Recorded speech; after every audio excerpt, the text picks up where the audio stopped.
Hello students, welcome to my channel physics की class. Student, आज का जो हमारा वीडियो है, देखो उस वीडियो में हमें करना है कि deduction to find centre of mass of system of the two particles.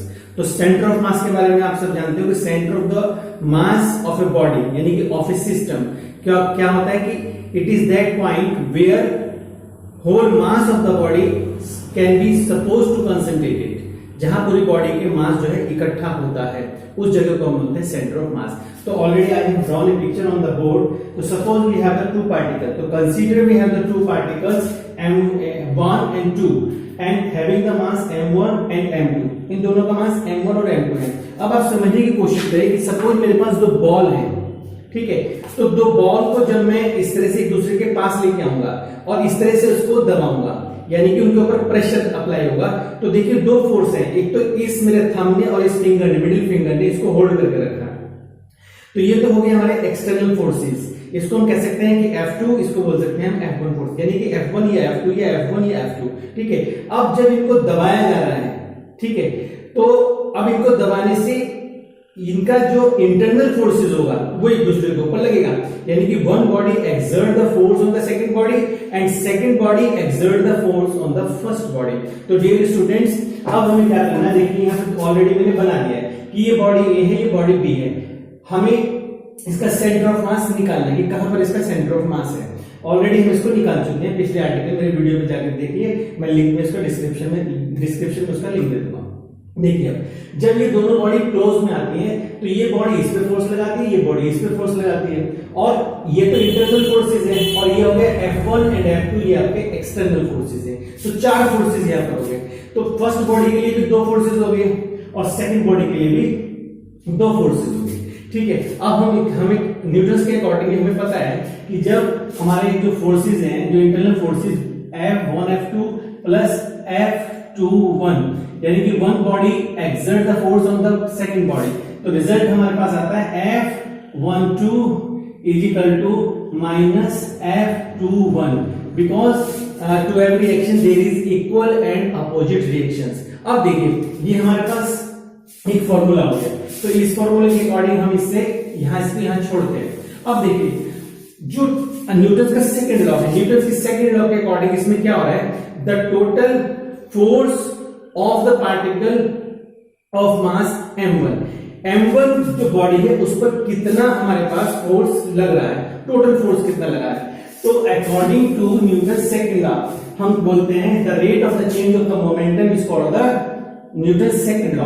तो यदि हम इसको ऐसे बात करते हैं कि टोटल फोर्स ऑन m1 तो इजिकल टू आएगा dp1 अपॉन dt, यानी कि total force on m1 is equal to dp1 upon dt। अब हम इस बात को लिख सकते हैं कि टोटल फोर्स हमारे पास होगी F1 plus F21 is equal to dp1 upon dt। इसको मैं इस तरह से लिख सकता हूं, देखिए कि ये इक्वेशन हमारे पास होगी फर्स्ट। अब ये टोटल फोर्स ऑन m1 तो हो गया, ही कंबाइंड क्या हो गया, एक तो इंटरनल फोर्स और एक एक्सटर्नल फोर्स हो गया डियर स्टूडेंट्स। अब फर्स्ट इक्वेशन बन गई। Similarly total force on m2 body पर कितना फोर्स लग रहा है, उसके लिए हम क्या करेंगे, उसका भी एक्सटर्नल फोर्स और उसका भी इंटरनल फोर्स हम यहाँ पे निकाल देंगे। तो ये हमारे पास दोनों फोर्सेस आ गए, ये भी हमारे पास वेक्टर क्वांटिटी है। तो इसके लिए हम लिखेंगे dp2 अपॉन dt। ये इक्वेशन हमारे पास सेकंड हो गई। And now we need to add up, इन दोनों को ऐड कर दे। तो यहां से मैं इसे हटा रहा हूं और दोनों इक्वेशंस को मैं ऐड कर रहा हूं। तो देखिए जब दोनों इक्वेशंस को ऐड करेंगे तो ये कुछ इक्वेशन ऐसे हो जाएगी कि F1 plus F21 plus F2 plus F12 और equal to dp1 upon dt and plus dp2 upon dt। देखिए दोनों इक्वेशंस को हमने डियर स्टूडेंट यहाँ पे ऐड कर दिया है, ठीक है, क्योंकि rate of the change of the momentum का फॉर्मूला होता है ये न्यूटन की सेकंड लॉ के अकॉर्डिंग। अब मैं इसको यहां से हटा रहा हूं।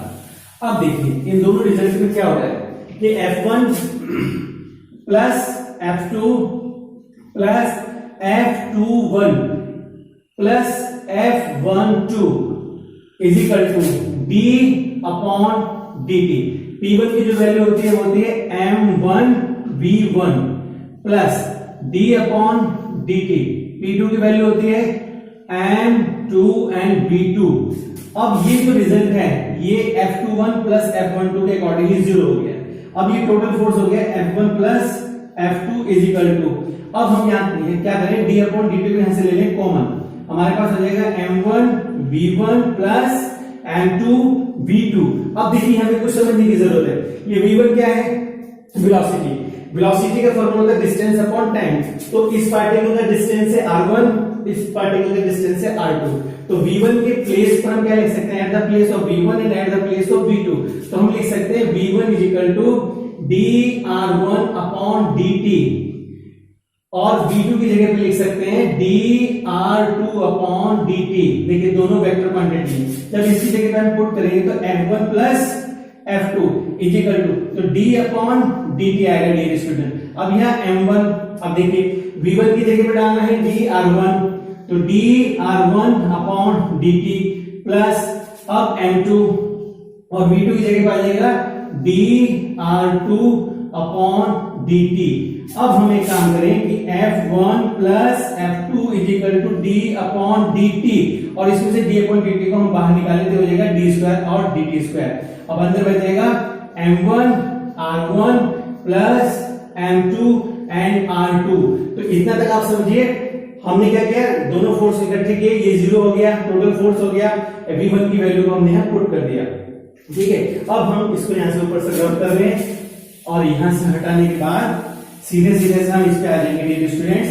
कोई दिक्कत हो तो आप रिवाइंड कर लें और उसको समझने की कोशिश करें। तो हमारे पास क्वेश्चन हो गया इतना। तो देखिए f1 plus f2 is equal to d square upon dt square, और रिजल्ट आ गया m1 r1 plus m2 r2। तो ये रिजल्ट हुआ हमारे पास। तो डियर स्टूडेंट्स इस इक्वेशन को यदि हम ऐसा कर दें कि f1 f2 is equal to m1 plus m2 से हम मल्टीप्लाई कर दें, और ये हो गया d square upon dt square, और ये हो जाएगा हमारे पास m1 r1 plus m2 r2 and divided by m1 plus m2। तो डियर स्टूडेंट देखें फोर्स के फॉर्मूले से कंपैरिजन करें, f is equal to total मिला के m, तो ये क्या बचना चाहिए, ये बचना चाहिए आपके पास डिस्टेंस यानी कि डिस्प्लेसमेंट, और डिस्प्लेसमेंट का स्क्वायर करेंगे तो आपके वेलोसिटी बन रही है यहाँ पर, तो ये टोटल मिला के हो जाएगा a एक्सेलरेशन। तो f is equal to ma acceleration हो जाएगा, क्योंकि वेलोसिटी को एक बार डिफरेंशिएट करते हैं तो वो बन जाता है हमारे पास एक्सेलरेशन। तो आप देखिए यहाँ पर कि ये जो रिजल्ट आया है m, तो हमारे पास टोटल है m, ये टोटल मिला के f हो गया m। अब ये जो चीज बची है हमारे पास, इसका मतलब ये डिस्टेंस है। देखो मैं इसे यहां से हटा देता हूं और यहां लिखता हूं r, तो r is equal to m1 r1 plus m2 r2 upon m1 plus m2। तो सिंपली यही हमारे पास इसका क्या है, हमारे पास से निकल के आया है आपका centre of mass of these two particles, in particles का। अब देखिए यदि इन पार्टिकल के मासेस इक्वल हो, इक्वल मास हो, तो हम ये क्या लिख सकते हैं m, क्योंकि ये भी m हो जाएगा, ये भी m हो जाएगा, नीचे हो जाएगा 2m, तो ये बन जाएगा result r1 plus r2 and divided by 2, क्योंकि नीचे हो जाएगा 2m और m कॉमन आ जाएगा, m से m कैंसिल हो जाएगा, तो हम निकालेंगे r is equal to this. तो ऑलरेडी एक हमारे पास पिछले जो वीडियो बनाया है उसके अंदर इस रिजल्ट को शो किया है। तो अब ये देखिए ये हमारे पास डिस्टेंस हो गया। डिस्टेंस को एक बार हम क्या करते हैं, अगर उसे डिफरेंशिएट करते हैं तो बन जाता है वेलोसिटी। तो देखिए अगर हम d स्क्वायर, मैं देखो यहाँ पे थोड़ा सा इससे हटाता हूँ इस पोर्शन को और तुम्हें समझाता हूँ, क्योंकि हमारे पास बना d square upon dt square, तो रिजल्ट हमारे पास क्या है d square upon dt square, हम इसको ले रहे हैं यहाँ पे r। तो देखिए अगर हम d अपॉन dt को रहने दें तो अब ये आ जाएगा आगे dr अपॉन dt, तो ये इसका बन जाएगा वेलोसिटी। तो d स्क्वायर, अब d अपॉन dt ये बन गया वेलोसिटी, और वेलोसिटी को करेंगे तो dv अपॉन dt, तो ये बन जाएगा एक्सेलरेशन। तो हमने क्या किया, इसको यहां पे कर दिया एक्सेलरेशन। तो डियर स्टूडेंट इसका मतलब हमारे पास जो पोजीशन है इसकी r इक्वल टू, अगर इन दोनों का हम मिडल निकालेंगे तो ये हमारा बनेगा कैपिटल R। तो this it is called the centre of mass. तो आज की वीडियो में इतना ही। अगर कोई प्रॉब्लम हो तो कमेंट बॉक्स में लिखना, मैं उसका आपको जवाब दूंगा। And like and share my video, subscribe my channel. Thanks for watching. We will see in the next video.